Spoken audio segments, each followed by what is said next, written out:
The subject of today's video is a game that got the highest review score that I have ever seen an Amiga game get. So that means it's the best Amiga game ever, right?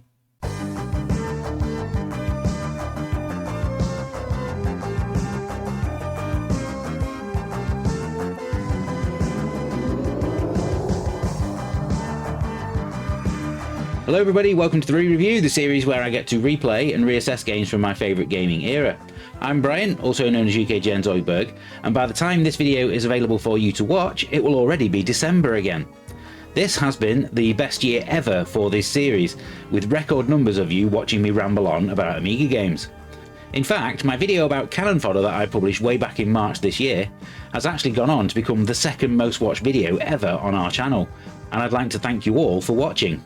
It's truly humbling, and I'm so grateful for every single view that I get. In today's episode, I'm finally going to talk about Starglider 2, a game that I've been wanting to cover for quite some time now, and was actually suggested by one of our Discord members. It was produced by developer Argonaut Software and published by Telecomsoft on their Rainbird label in 1988.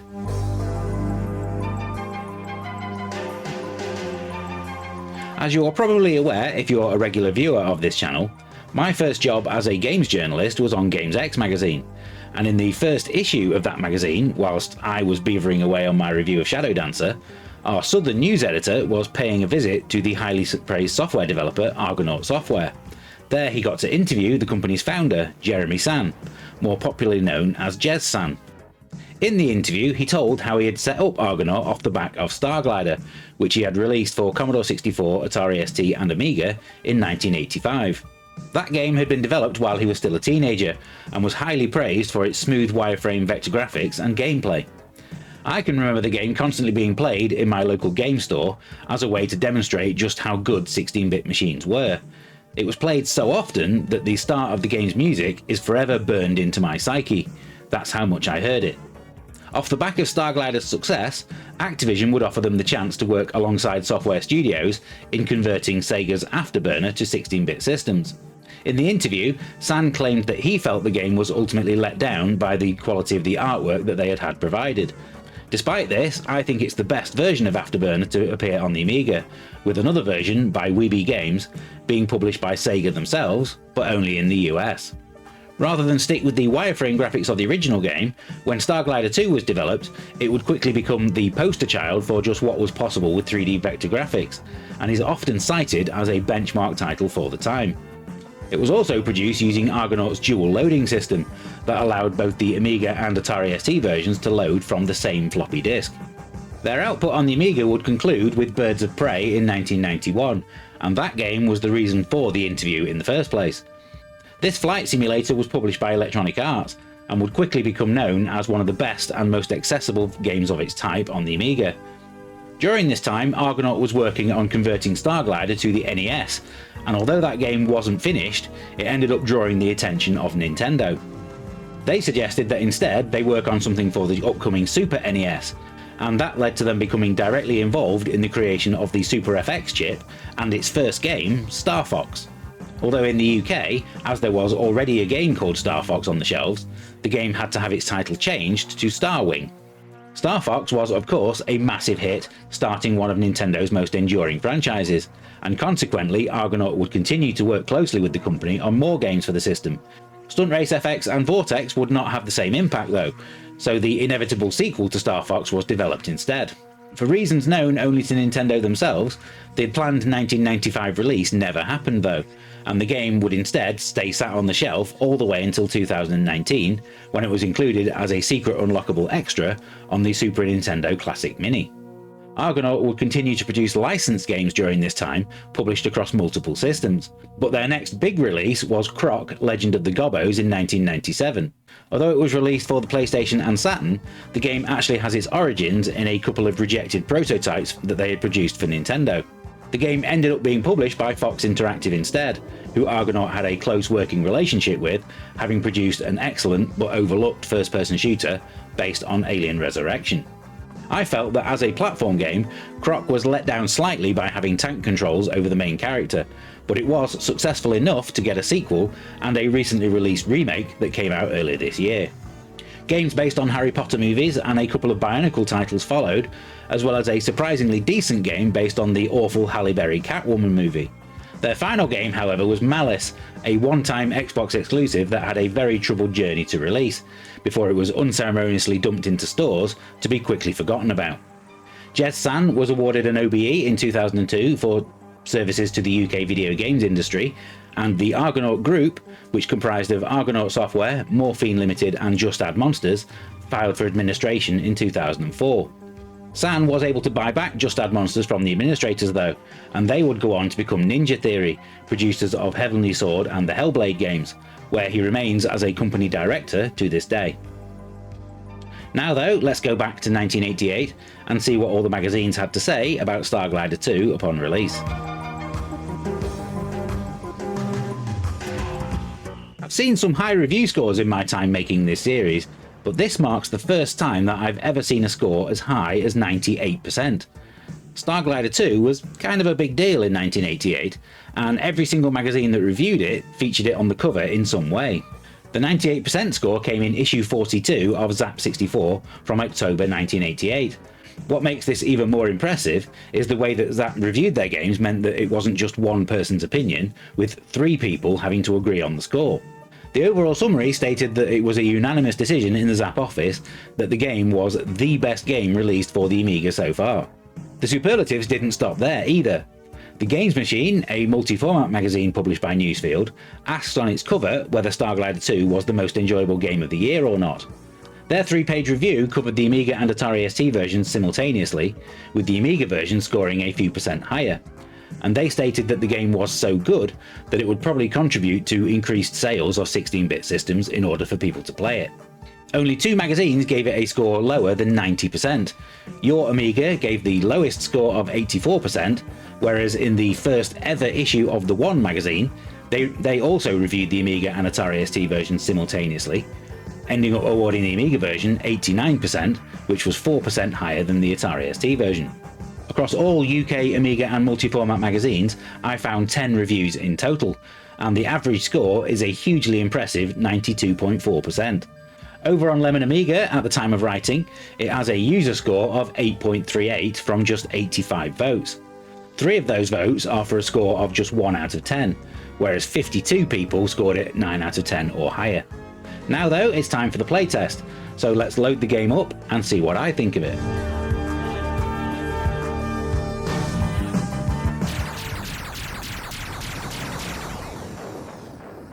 Okay, so the 3D graphics are pretty smooth on this, especially for 1988. Easy to see why people were so impressed with the game.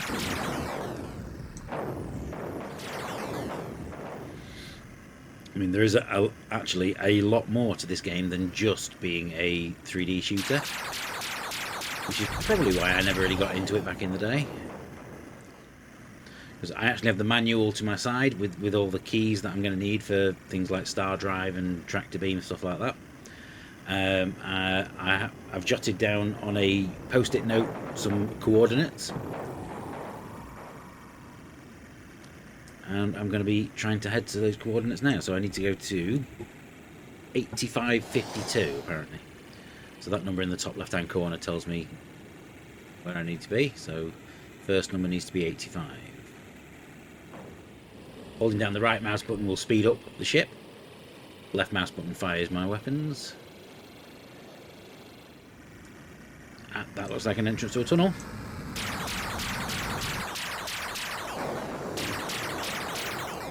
There we go. Tunnel network. Right, okay.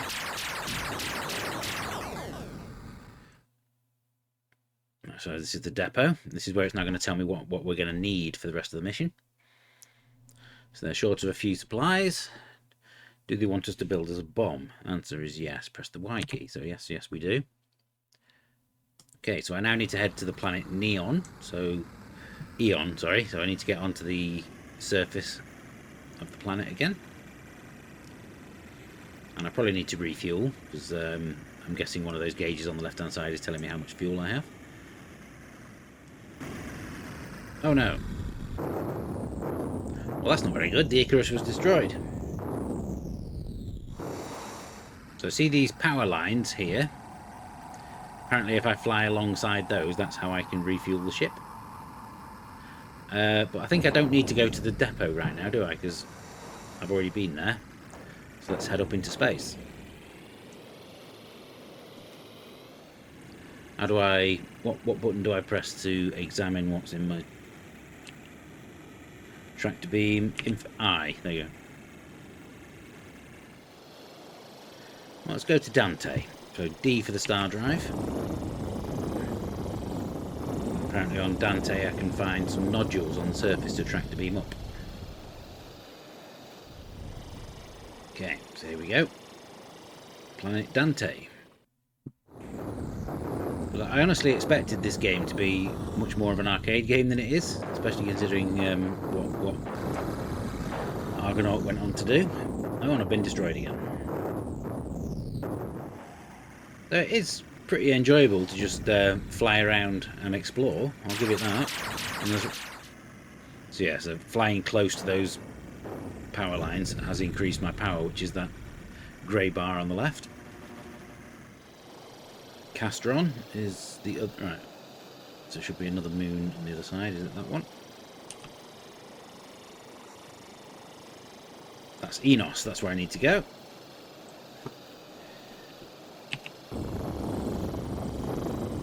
So I'm looking for things that look like Christmas trees, which is very apt for December. That's those.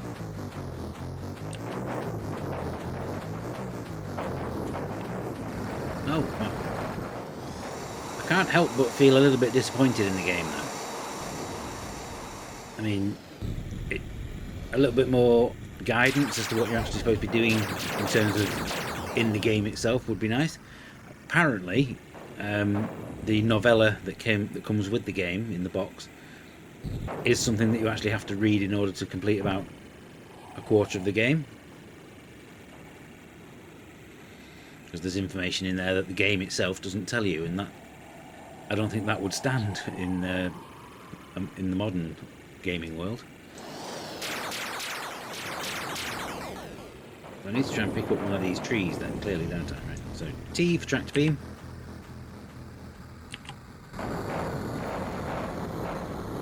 So yeah, there were 100 hits onto my ship then.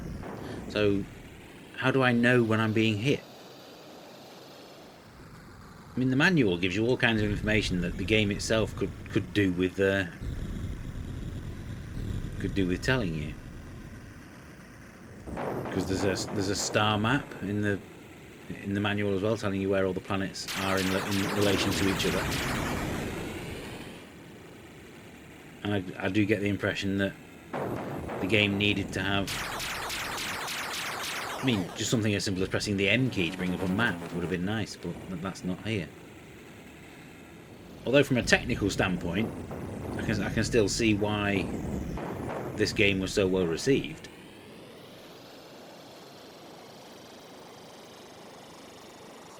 But it doesn't feel like my kind of game in the slightest.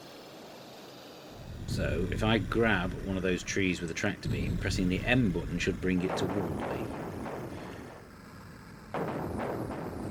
Tractor beamed objects exploded. Come on, tractor beam. I've run out of power again. Why have I run out? Why is my power just running out? I'm sorry to say that this game is just not grabbing me in the slightest. And I'm glad that this game exists, but I honestly don't feel like it's going to be a game that I'm going to continue playing once this episode is over. And maybe the fact that I didn't play this game when it came out is the reason why I am such a big fan of Epic, and why so many other people aren't. And this game does a lot of things first, like the whole fact that you have a galaxy to explore at your will. That was not commonplace in 1988.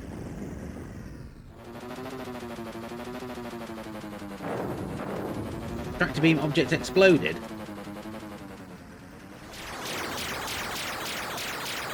If there was more of this type of combat, I was definitely more into this game a little bit more. Yeah, I took out the pirate.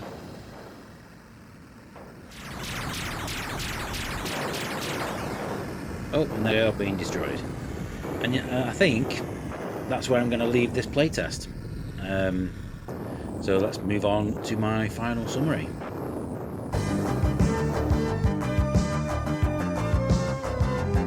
Nothing ages in gaming quite like 3D graphics, yet having said that, I can see why Starglider 2 was so highly regarded upon its release. However, I feel that it's a game that you really needed to be there for at the time, as trying to play it for the first time in 2025 didn't really do anything for me. The 3D graphics are excellent and super smooth though, and the mouse controls keep things pleasingly simple. Flying around and shooting at enemies can be fun, but I would have liked it to have been a little more obvious when you're taking damage. The game's scope is also impressive, with an entire system of planets for you to visit and explore at your leisure. The freedom that the game gives you to do so is also good, but sometimes I find myself at a loss as to what I was actually supposed to be doing next. For me, it's just not that much fun to play. It's absolutely imperative that you have the manual sat next to you when you start playing, as many of the key commands required are not obvious. I would also recommend that you have a pen and paper to hand so that you can write down any coordinates of key locations. While I admire Starglider 2, I didn't really have any fun playing it. As far as 3D shooters on the Amiga go, there are simply games that I enjoy a lot more. That's highlighted by where I have placed it in the Retro Game Super League, although it must also be pointed out that there are many games that are significantly worse as well. Sometimes it's okay to say that you don't like something regardless of all the positive things that it does. I can honestly say that this is not a game that I'm ever really going to pick up and play. I'm sure if I had played this back in the day when it originally came out, I would probably feel differently about it, but I ultimately don't think I can give it a score higher than 6 out of 10 today.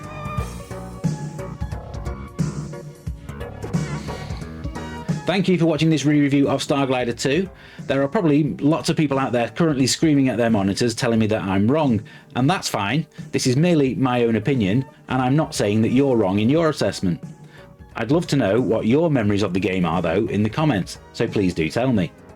If there's something that you'd like to see me cover on this channel, whether that's a game for a re-review or a live stream, or a subject for a best 10 video, then please feel free to join our Discord.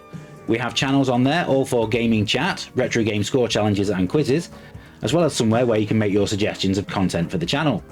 You'll find the link to our Discord in the video description. Make sure to give us a like and subscribe if you have enjoyed this video, and check out the links to all of our social channels, including our recently set up Patreon, for ways that you can support the channel and help us to keep doing what we do. I'll be back with the next episode in this series in the new year, but before then, be sure to check out our Games of the Year coverage for 2025 coming throughout December, starting with a Best 10 New Amiga Games of 2025 that's coming next week. Thank you very much for watching, and until next time, happy retro gaming everybody, Merry Christmas, and I'll see you soon.